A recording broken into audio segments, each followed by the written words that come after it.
Aime ton prochain, deuxième partie. 22 mai 2026.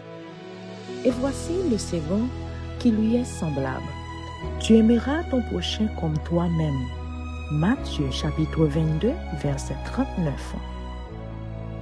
Dans un ordre plus direct, ce verset se lirait ainsi. Commence par t'aimer toi-même.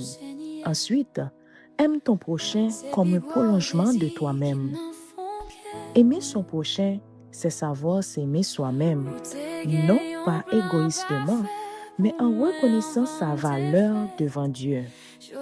Malheureusement, de nombreuses femmes n'ont pas encore fait l'expérience de cet amour de soi enseigné par Jésus.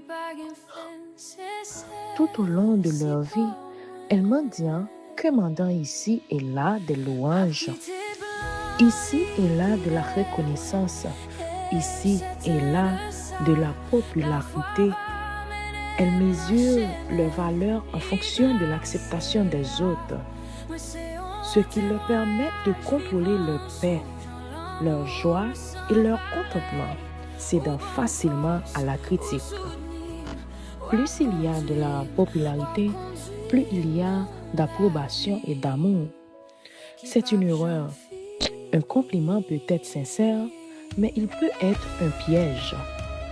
C'est pourquoi on ne peut pas toujours s'y fier. Les manipulateurs et les personnes malveillantes font souvent des compliments pour arriver à leur fin. Être loué ne signifie pas nécessairement être aimé, tout comme être critiqué ne signifie pas nécessairement ne pas être aimé. Suivre la voie du battant sans maître peut être un choix inconscient ou peut-être motivé par les routines vécues dans le foyer d'origine. Le désir constant d'être applaudi est un signe fort d'une estime de soi fragile. Comment Dieu voit-il ces enfants qui souffrent d'un manque d'estime de soi? Le Seigneur est désappointé quand les siens ont peu d'estime d'eux-mêmes.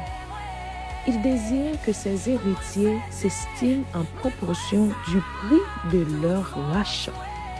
Cette citation de Ellen G. White dans le livre Jésus-Christ d'Oral, Floride, édition Iliade Pâle 2018, chapitre 73, pages 608 et 609.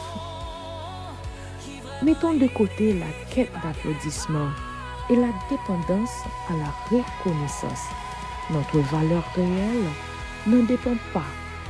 Si Dieu a donné son propre sang pour confirmer notre valeur, quel petit applaudissement ou louange auront le même effet?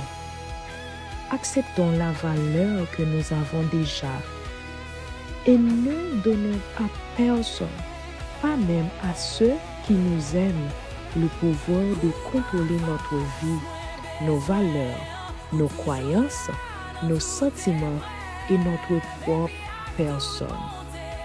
Et expérimentons le sentiment de liberté, une liberté qui ne dépend pas de ce que les autres diront, même s'ils nous désapprouvent, même s'ils nous flattent, mais de ce que nous savons que nous devons être.